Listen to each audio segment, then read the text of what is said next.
आधार card और Jan Aadhaar card से जुड़ी 3 बड़ी अपडेट है। देखिए, सबसे पहले तो आपको बता दूं, आधार कार्ड एक जरूरी दस्तावेज है। आधार कार्ड का इस्तेमाल लगभग हर दूसरे काम में होता है। ऐसे में आधार का किसी गलत हाथों में लग जाने से आपको परेशानी का सामना भी करना पड़ सकता है। सबसे पहले जानते हैं 3 बड़ी अपडेट क्या है। सबसे बड़ी अपडेट यह है, राजस्थान के सरकारी हॉस्पिटलों में अब जन आधार कार्ड नहीं होने पर भी फ्री इलाज का लाभ मिलता रहेगा।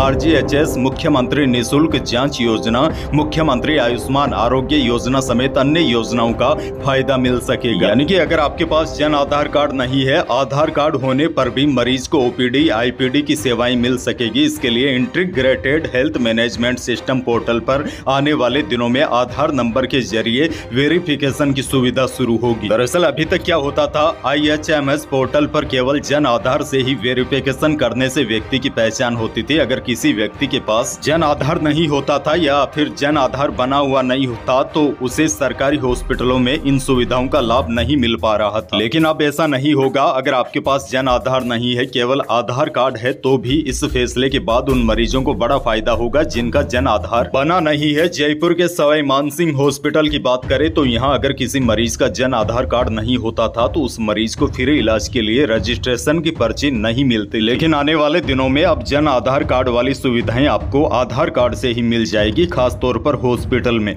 दूसरी बड़ी अपडेट यह है, राजस्थान सरकार ने जन आधार की eKYC प्रक्रिया का सरलीकरण किया है। आर्थिक एवं सांख्यिकी विभाग के सहायक निदेशक डॉक्टर सुदीप कुमावत ने बताया कि जिन लोगों के फिंगरप्रिंट, आइरिस यानी कि आंखों का निशान नहीं आने एवं आधार में मोबाइल नंबर नहीं होने या अपडेट नहीं होने की स्थिति में सरकारी योजनाओं का लाभ लेने में विलंब होता है। इसी बात को ध्यान में रखकर राज्य सरकार ने आमजन को बड़ी राहत प्रदान की। राजस्थान में बुजुर्ग अपना जन आधार कार्ड की KYC ऑनलाइन की जगह ऑफलाइन करवा सकेंगे। इसके लिए शहरों में अब डिवीजन ऑफिसर यानी कि SDO और ग्रामीण इलाकों में ब्लॉक डेवलपमेंट ऑफिसर यानी कि BDO को अधिकृत किया गया है। यह निर्णय इसलिए किया गया है क्योंकि बुजुर्ग eKYC नहीं होने के कारण सरकारी योजनाएं जैसे सामाजिक पेंशन, राष्ट्रीय खाद्य सुरक्षा अधिनियम के गेहूं समेत अन्य स्कीमों का लाभ नहीं ले पा रहे थे। यानी कि आपकी eKYC ऑनलाइन नहीं हो रही है तो ऑफलाइन आप इसे करवा सकते हैं। और देखिए, अगले बड़े अपडेट की बात करूं तो आधार कार्ड एक जरूरी दस्तावेज है। आधार कार्ड का इस्तेमाल लगभग हर दूसरे काम में होता है, क्योंकि आधार कार्ड में आपका नाम, पता और फोन नंबर से लेकर फिंगरप्रिंट तक की जानकारी रहती है। ऐसे में आधार का किसी गलत हाथों में लग जाने से